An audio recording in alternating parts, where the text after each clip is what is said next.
So, Parth, after all these technical difficulties, I'm dying to know. What have you been eating? Tell me. Well, T-Man, since you asked me, My famous nickname. it's true. My mom made me a grilled cheese sandwich. Anything on it or just cheese and bread grilled? Cheese, bread, grill. Sure. works. What more could you ask for? Do you feel like your nutritional needs have been satisfied?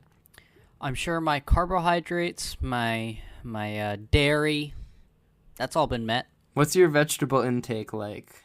Are you gonna get scurvy due to lack of vitamin C? No, Trent, because every day I take a slice of lemon, put some salt on it, put that on my teeth. Is that good for you? Should I be doing that?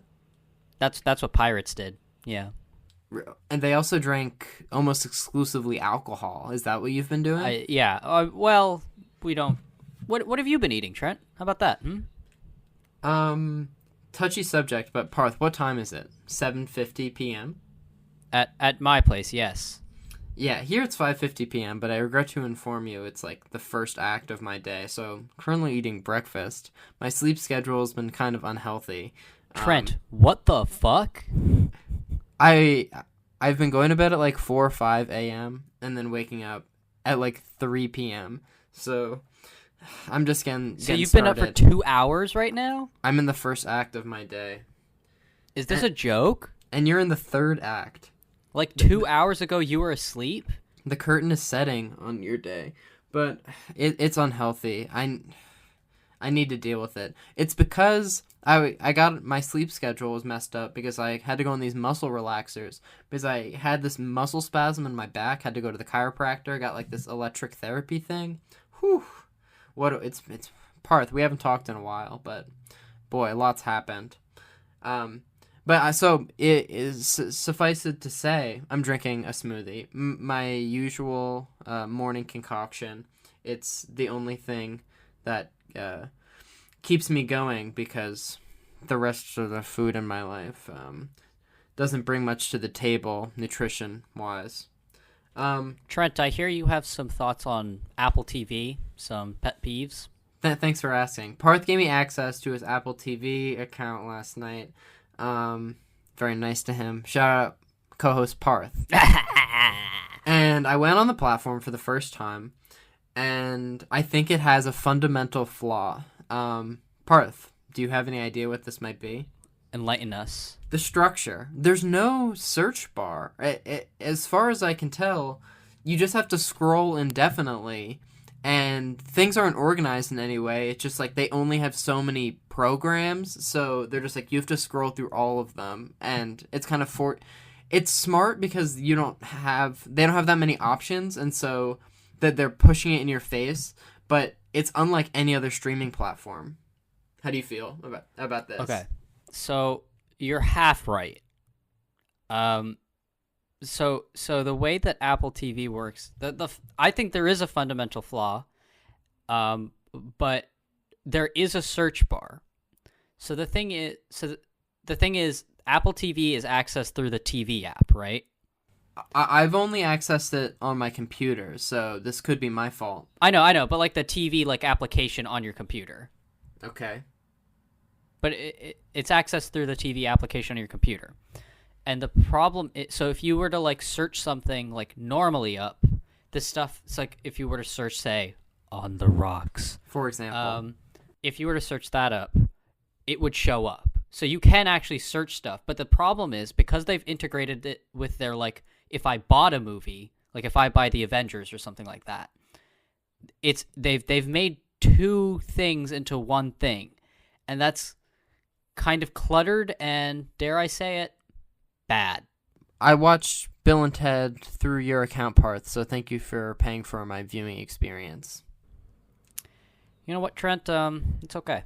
I'm glad I was able to bring that to you. And with that, shall we continue on to our show? Yes. Cue the intro.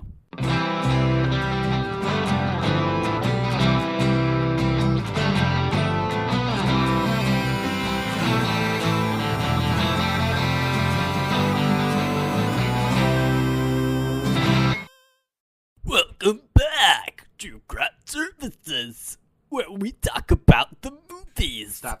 Each week, we discuss a film and hopefully have a crew member of that film to talk with us about their experience, share some knowledge. This week, we talked with Angela Ang. She was a dialogue editor for Bill and Ted Face the Music, and she was, I would say, a delight. Trent, what would you say? That's an understatement, Parth. I'd say it was the best day of my life so far. It was a pretty. That sounds not at all like an exaggeration. It was a pretty good interview. What else can we say? We talked about dialogue, editing. Parth, take it away. You were there. So what was it like? It's true. You get some fun stories. You figure out how she got involved with the Tenet crew. You figure out she had a hearing problem. Yeah, this is kind of a crossover with our last two episodes because we talked about Tenet a little bit. Because that's like the through line content you signed up for here on this program. And with that, we'll take you away.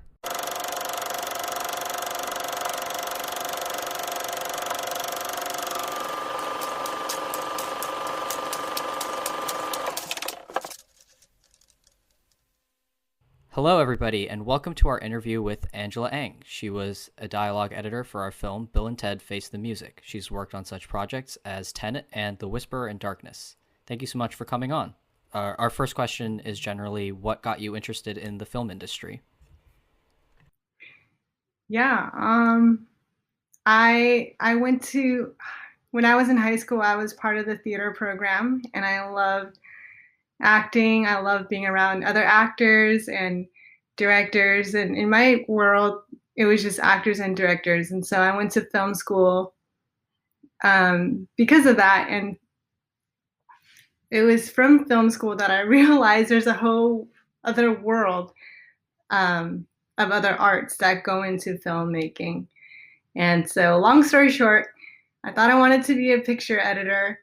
And then I got exposed to sound editing, and I was like, whoa, no one ever talks about this.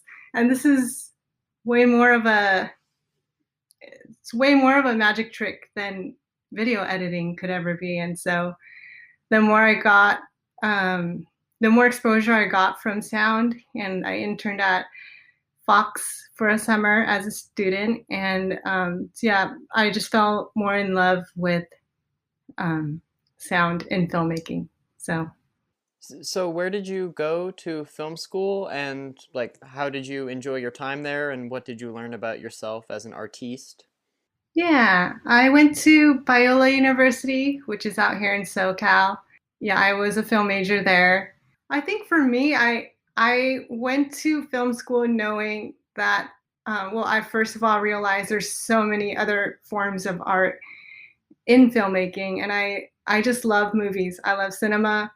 My biggest takeaway from film school, honestly, is not just sound. It's how to enjoy watching movies. And I know it sounds really funny, but I started to watch movies as if they're literature, as if they're books.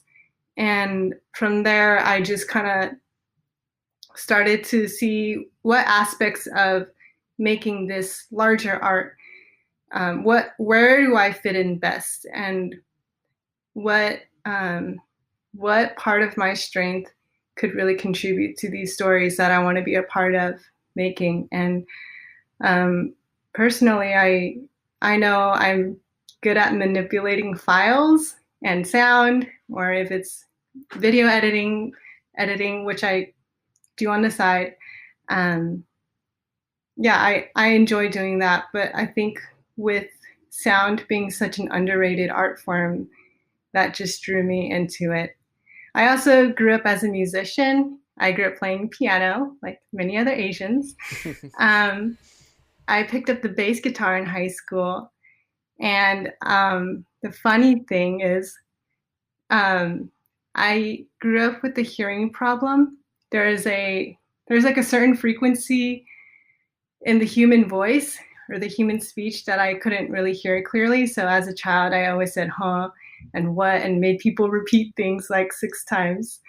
And I think in high school, when I started to listen to music a lot, and my own music choices, I realized my hearing was getting better because I started to dissect all of these different instruments and all of these layers. Like, this is the third backup vocalist coming in right now, and like there's got to be two electric guitars or at least two tracks, and da da da da da. And so that just really helped me, I guess, sound wise, where I really got to develop my own taste. And so with the hearing problem getting resolved in some ways for me, I think it just kind of made a soft spot for me to dig into sound and really rock that arena. So you've grown out of that hearing impairment completely? I'd like to think I did. There are moments where I'm like, maybe I'm just 90% healed. So back in your childhood, when people would speak in this certain frequency, would it be like a ringing or would it be like silence? I know it must be hard to describe. I'm just curious. Oh, yeah. No, it was more like muffled in some way. So I can hear them. But you can't like discern exactly what they're saying. Yeah, exactly. My weakness point, I think it's like the higher sound of things. So I could kind of get the tone of what people were saying, but it wasn't articulated in a way where I'm like, oh, this person said this. And actually, to answer your other question, I still find myself catching jokes that people say, because sometimes they'll just like mumble it or say it super fast, and then suddenly everyone at the table is laughing their heads off, and I'm just sitting there, and then what I do is I replay what I heard as many times as I need until I can fit it into the context, and I'm like, oh, this person must have said this, and then I laugh like 2 minutes later. Delayed reaction. Exactly. So moving on a little bit to our main topic, how did you get involved with Bill and Ted? So the crew I worked with, I've worked with them maybe 2 times before. We worked on other films, which are actually coming out. One of them is coming out the end of this week. It's like a horror comedy movie, and then the second one is coming out on Thanksgiving Day. So I worked on those 2 films with them, and then the same supervisor called me in and was telling me, we're going to work on Bill and Ted 3, and I was like, oh shoot. Yeah, I didn't grow up watching them, but I've heard so many references as a kid and as a teenager, and so I did my due diligence of watching Bill and Ted 1 and 2 a few months before I got on, and so that just made me extremely excited for Bill and Ted 3. Besides using them as a way to get hyped up, did you reference the past movies as a sort of like scripture, or just as like a cadence for like the characters speaking and the timing, being the dialogue editor? Yeah. So my role as a dialogue editor, I don't really get to do anything with timing. That's all set in stone by the picture editors. And so I didn't really have any say on that, but my role is to help provide more clarity to the dialogue. So if you have certain jokes or like punchlines, like for sure, I have to make sure those parts are very intelligible, or they can stand out amongst all the other noise happening on set. So it's more like manipulating the levels. Yeah, manipulating levels, providing clarity. It sounds really simple and technical in some ways, but this is the podcast for very technical things. Okay. It's what we're here to do. So, are you the only dialogue editor like on a given like feature project, or is it divided between a bunch of people? Yeah, good question. So sound crews these days tend to run smaller just because budget sizes are changing and fluctuating constantly in the industry. Usually there's one dialogue editor who will handle the entire film. Oftentimes there's a supervisor like an ADR supervisor who handles all the additional recording that needs to happen in post-production. And this supervisor will work in coordination with the dialogue editor. Sometimes the deadlines are so fast that you have to split it up with the supervisor and the editor. But a lot of times it's just one dialogue editor. And then in regards to sound effects, sometimes there will be 2 or 3, or as in the case for Tenet, there's like a full-on team. There is, I don't know, 8 of us. So one of the questions we had was, at what point in the process are you brought along? Like, are you immediately, as soon as production is rolling, you're working, or are you just waiting for like the footage to come by? Typically, for me as a dialogue editor, I'm probably the last person on the sound crew to get hired on. It's usually the supervisors who will do a lot of the finessing of scheduling with the producers and the director and the picture department. So they get called on first. For Bill and Ted specifically, I got called on probably a few weeks before my start day on the project started. But for another one of the films I did, it was literally, I started on Tuesday and I got called in the Friday before. So it really just depends. But usually directors and producers, they just want to lock in the supervisors for the sound crew, and then they work with them on all the macro things, and then it's up to the supervisors to recruit the editors that they'll be working with. Does that answer your question? Yeah. Yeah. So as a dialogue editor, how many, like, when since you're editing the whole project, are you just watching it chronologically, like start to finish repeatedly and like tweaking stuff along the way, or what's your process with like where to start and if you have to do the whole thing? I think it's different with each project, because some projects are, when they're lower budget, there's less, sometimes there's less picture changes that happen. So when I was a film student, we did a lot of, I would get a picture lock file. I don't know if you guys are familiar, but yeah, everything would be picture lock. And that means there's not going to be any more changes happening. And so they would give all the files to me or give me the final product, and then I get all the production audio, and I start editing and cleaning stuff up, adding additional sound effects. And then when I finish, I give it to the director and producer, and they like do whatever they want with it to distribute it to film festivals and whatnot. But in the industry, it's very common to get a lot of picture changes, even after it's been picture locked and delivered to me or to the sound crew. And so there actually is a whole process, and we call it conform, where you take your project that I've been like working on all this time, and then the picture department would say, here's a new file and here's a list of all the changes that happen. And it's basically a list of time codes of this scene got shortened by 2 frames, and this scene over here got swapped all the way to the end, and the end scene is in the middle on this part of the time code. And so a lot of that is just small things to kind of keep an eye out for, and you have to be really, it's very tedious work to go through the conform or the changes that come in.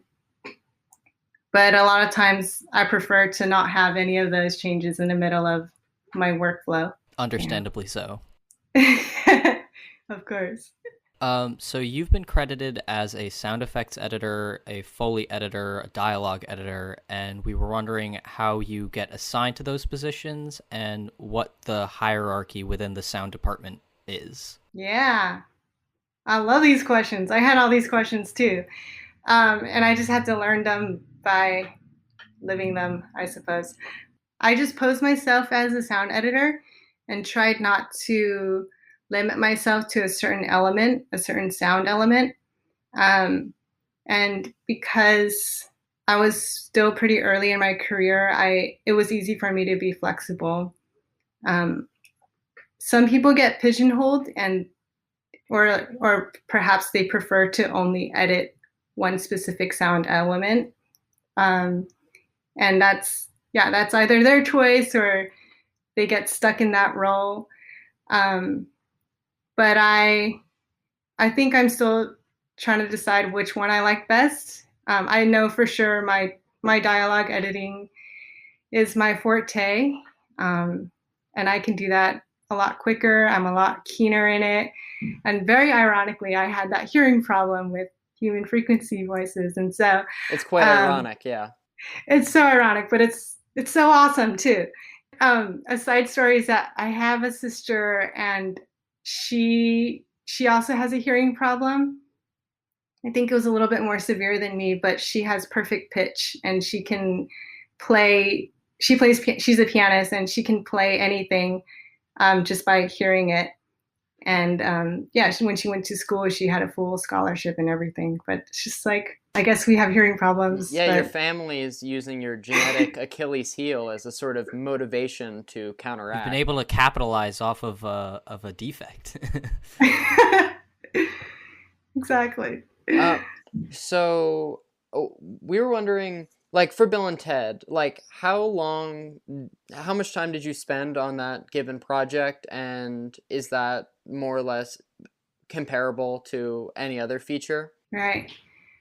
Well, Bill and Ted, like its other two films, or Bill and Ted 3, it was really low budget and small scale. And I think that's part of the charm of Bill and Ted 1 and 2, even down to the VFX. So for this one, I had 3 weeks on, so relatively very short. I think another comedy that I did that was very similar in nature is I had about 8 or 9 weeks on. So just comparing those two movies, which as like an audience member, you could say they're pretty comparable. I had a very little time on Bill and Ted 3. So there was a week where I had to prioritize what I was going to focus on. But I managed to get through everything and deliver the quality that I really strive to provide to my team. So even though I only had 3 weeks to work on, other members of my team were on it a lot longer, and that's just kind of the way it goes, where my supervisors have to budget different roles to make everything work out.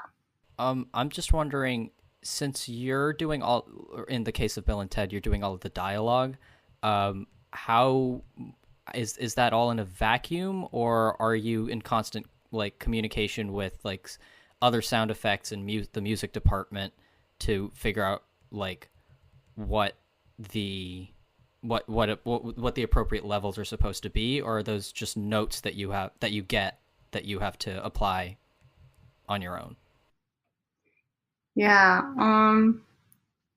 there are aspects of it where I have to apply it on my own and just kind of gauge.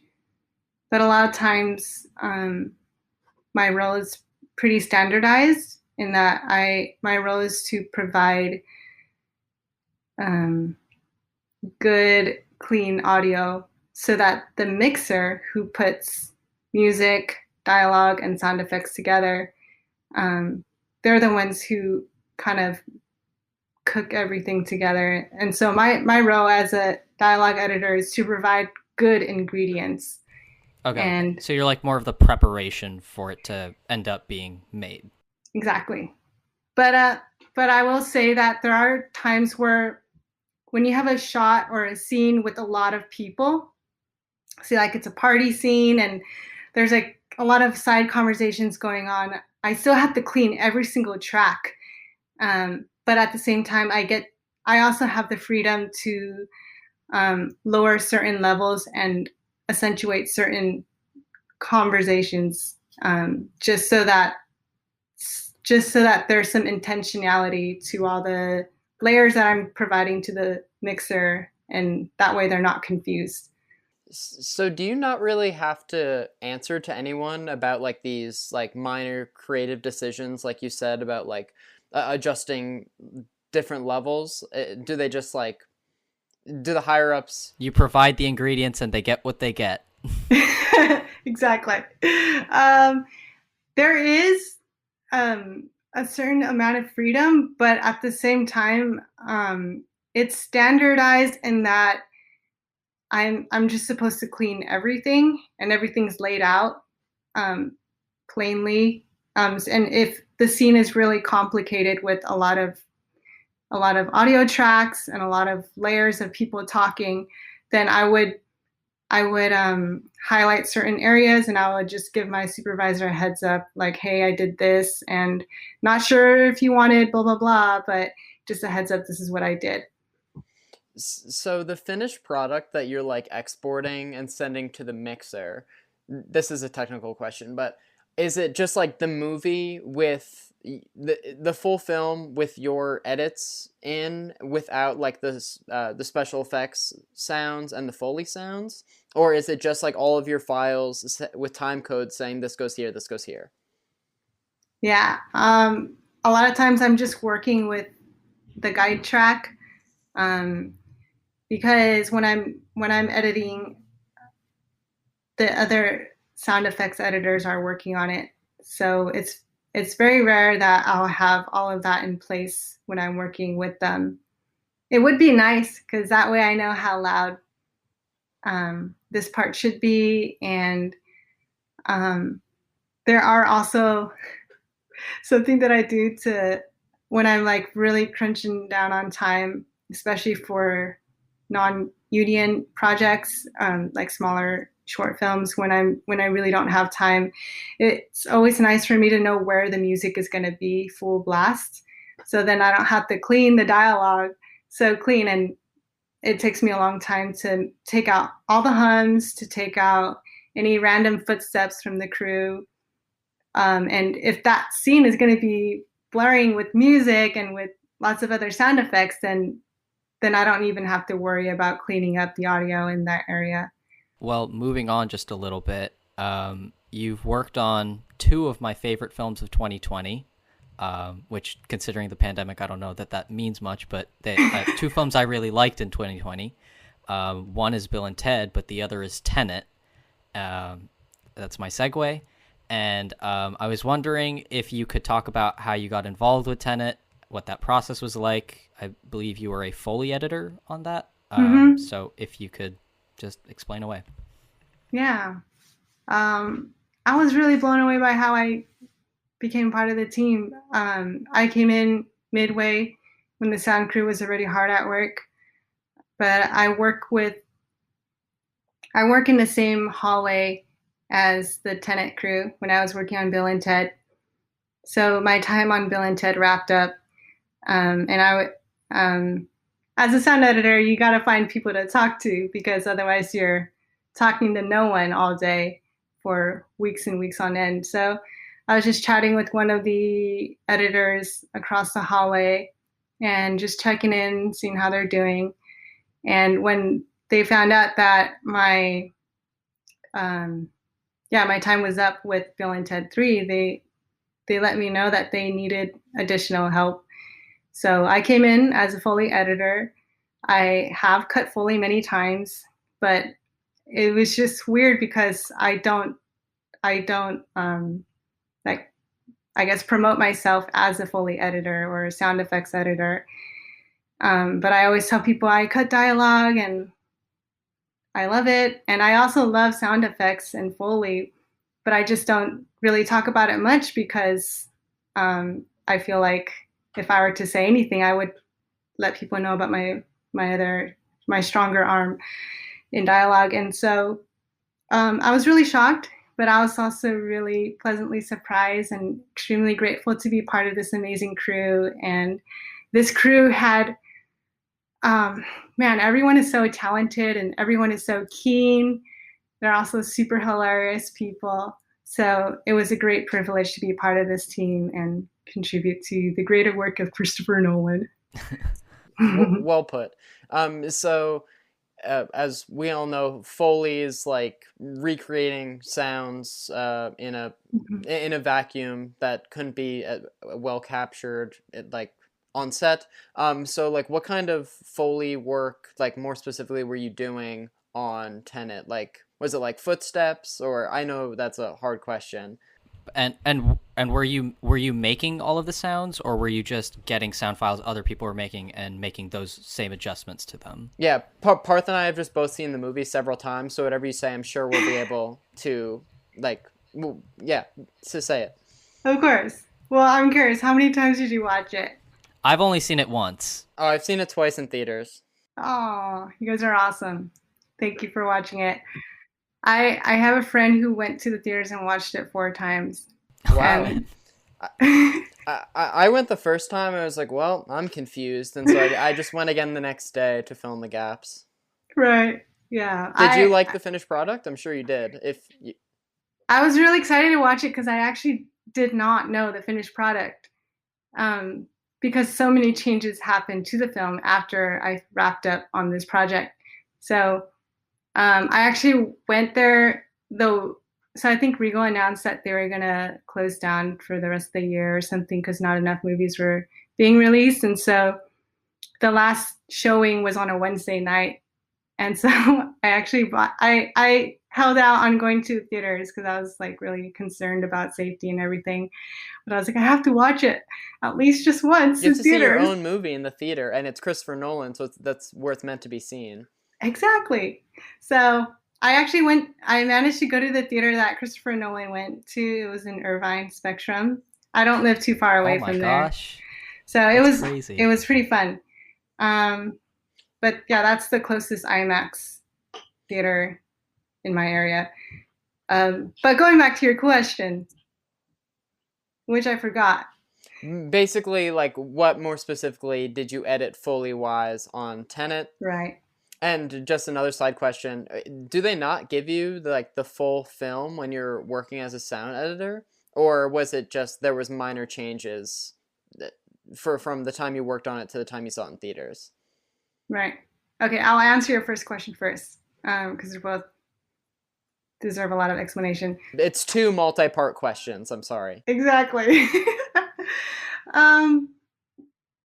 So Foley, I cut footsteps for sure. There's footsteps and everything that deals with their feet and anything they touch. So we categorize that as props. So if the lady is holding a cup of ice, which Priya, she was holding a cup of ice with her drink. And so I had to edit the sound for that. There's lots of action, so I had to edit the thuds and all of anything that they're touching. So it's just all kinds of items, everything that you would see to just provide realism to the film, and it really grounds it. It's one of my favorite things to do, to cut Foley. It's very therapeutic to just listen to those sounds. But yeah, the way it happens is there is a Foley artist who will go through the film, and the Foley supervisor will typically provide cues. So we use this thing called Pro Tools, and inside the Pro Tools session, we'll mark the part in the film that we need a certain sound effect. So it'll say grabs or like gun grab or something, and it would have the character's name so that we know which person to focus on. And sometimes in an action scene where you have 50 people on screen, or say the kitchen fighting scene, we would just have to note like chef on the right, most right, or second to the right, like spatula movements. And so you would kind of have to record that, or waiter putting cup down. And so you just kind of we have shorthand words and ways to phrase it where it's understandable, but it doesn't take up the entire space on the computer to provide description for that. So the Foley artist, we had John Roche, who recorded Foley, and he's done every single movie that you could be a fan of. He's a Foley artist behind that, and it was him. There's actually a bunch of other Foley artists that we recruited in. And so my role was to edit the sounds that they recorded. And the reason why I need to edit it is because they record everything, and as they're watching it, they do the action in sync, but it's not really in sync because our human ability to register what we see and to do it, there's always a very slight delay. But because they're performing in correspondence to the character's movements, they have the rhythm down, but I just have to scoot it up a few frames earlier to make it exactly match what we see on screen as an audience. Does that make sense? Yeah. Cool. So adjusting for the natural human delay that occurs. Yes, so, precisely. I have a question. Is the sound department for like Foley split into like different groups for like each type of sound? So like there's one for like just props and one for like just explosions or like car crashes or something like that? Like, is it divided like that, or is that just how your specific thing ended up being with like props? Yeah, it's not that split up, but we categorize it so it makes our workflow a little bit easier. So within the Foley world, Foley artists need to wear different shoes, and so like they'll block out the first half of their day covering foot sound effects, and so they'll have their pile of shoes, and then they have different textures of flooring, and so they'll kind of park there in their Foley recording studio, and they'll have their microphone planted in, and so they spend the entire first half of the day recording footsteps on this specific part of the film, and then for them to be like, okay, we're done on this part, and we're going to go into props. A lot of times they get on their knees or they're in front of something with their hands and like getting really messy. And so it's just that category only exists out of function and just for workflow's sake. But if you're talking about like the larger scale of sound effects, Foley falls within the sound effects department. And within the sound effects teams, oftentimes people will split up the work. So you would have a person covering explosions or guns, and then another person will do all the car stuff. And another person will do what they call hard effects, which is like closing the door or closing random objects. It's very mundane objects, but it's not as mundane as props because props has to deal with what the actor is doing. And so, there's also that hard effects, and then there's background effects, which is very atmospheric and setting the precedence of a given shot.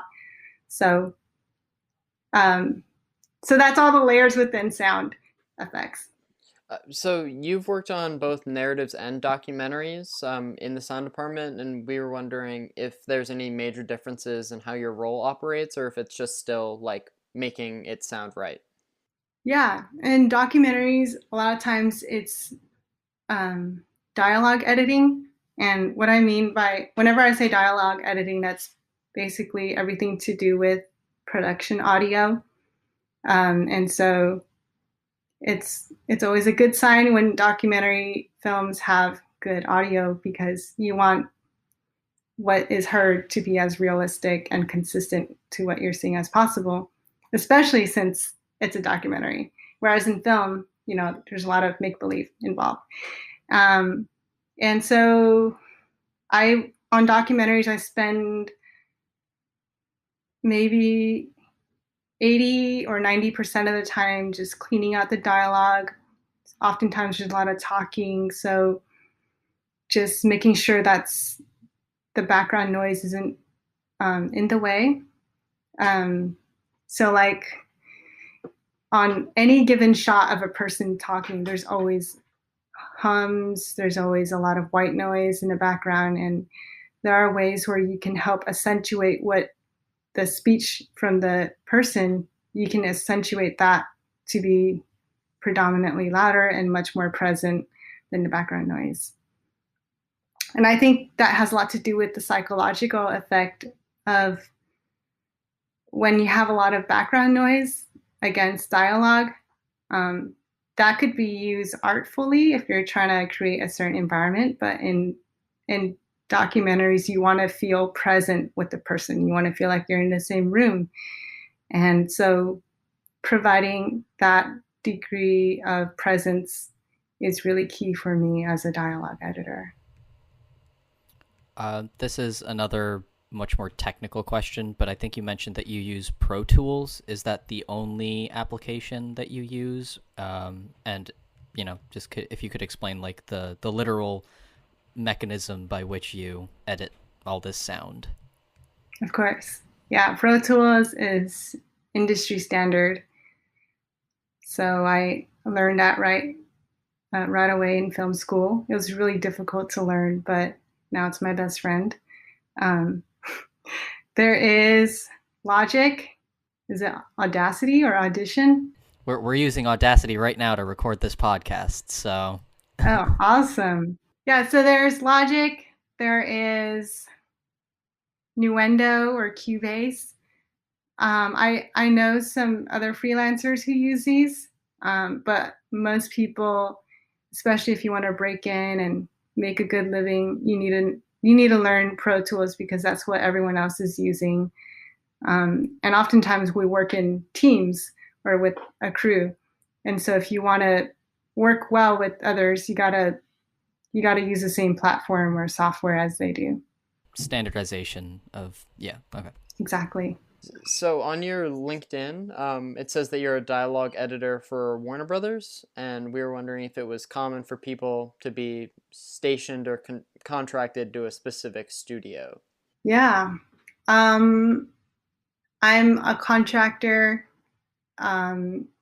I put Warner Brothers down because I was working there pretty consistently from one project to the other. But in between those projects, I work with other companies that are smaller. I worked at Apple for a certain amount of time, and I just do different projects. But you don't necessarily get stationed with one, but in some way you do. And what I mean by stationed is like you get stationed with a certain company out of relationship from the supervisors that you meet, from the other editors that want to bring you on to their team. And so in this way, this part of Hollywood is very relational and connections based. But I don't think as a sound editor, I'll be like fully employed.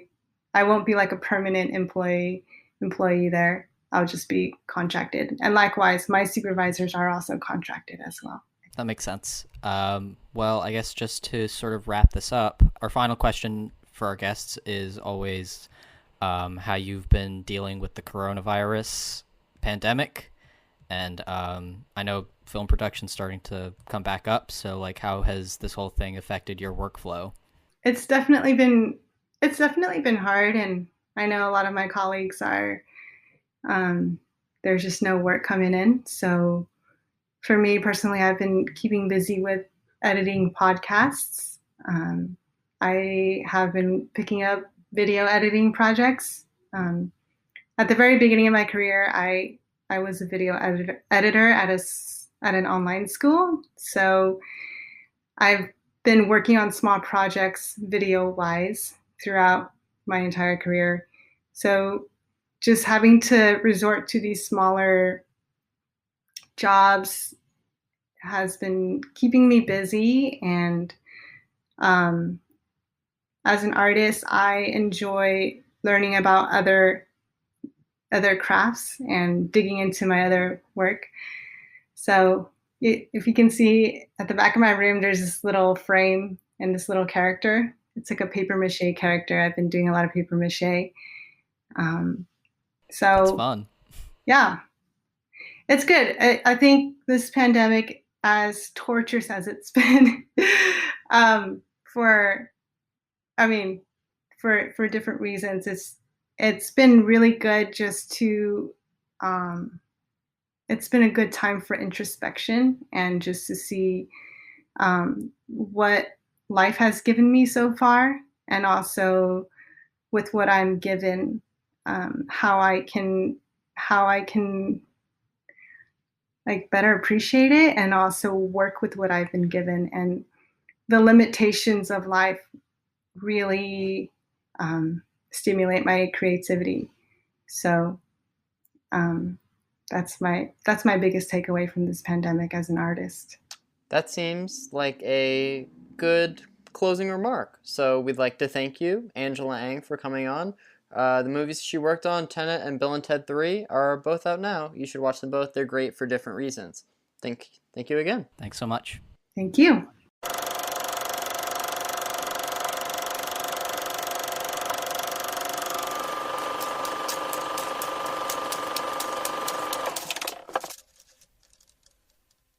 Welcome back to the Joe Rogan podcast. That was a way to bring us back, Trent. Thank you. You see, every now and then I go, I really like the fact that Trent is my co-host. And then I realize all of the work that you don't do, all of the weight that you don't pull. And I go, maybe this was a mistake. Oh, Parth, seems like you're taking genuine shots at me now. And, really hurts my feelings. It's not like it was a sarcastic bit. Seems like you just insulted me. Ouch. I did. Yeah, I did. And seems like some of your genuine feelings were leaking out. Just a bit, yeah. I'm a little. Do you want me to leave currently. the show? That would make you the only host. Trent, please, Trent. I would never say that. But I would never ask that. But what about all the direct criticisms you just gave about my work ethic and contribution? That I stand by, though. Yeah. Oh, well, I mean, just because this show is your birth child and you do, like, 95% of the work doesn't mean... Yeah, it's not like I edit it. That's all of the work, Trent. It's all Yeah, of the just work because that I do. you do 98% of the work doesn't mean that you can bring that attitude with me. Despite my lack of effort and participation, I think the show's 50-50 split. Well, that's just that's fair and peachy, much like our interview that you just listened to, guys. What about that segue? Huh? Come on. just listen to the interview with dialogue editor from Bill and Ted Face the Music, the movie that Parth and I watched. We liked it. We loved it, or I loved it. We don't know how the other person feels about it. We'll have to discuss that next week. Cool transition, Parth! Episode for next week! Where we'll be talking about Bill and Ted. And 3. we may have a special guest with us, a special discussion Parth, guest. this is news to me. Miss Kate Rotunda. Kate Rotunda, she's gonna come on the airwaves? She is. Wow. Among other things. She'll be our 5th female guest? Wow. This is really a milestone. I don't mean to be a straight man. I don't mean to be a straight white male, but I'm proud of the progress we've We've achieved. hit the big 05. A lot of male-oriented podcasts have not celebrated this day as we have. But let's not get ahead of ourselves. It hasn't happened yet. So we're only at 4 female guest spots and countless men. So many With men. that being said, Like so many almost men. like the breakdown of the film industry. Huh? How's that for... We're just trying to be How's that accurate. for We're just, topical comedy? You like that? Orienting... Not as much as I hope people like our next episode, which you can catch next week. I'm just wherever you hitting it. find your I'm hitting it. podcast. I'm hitting it with these segues, motherfucker.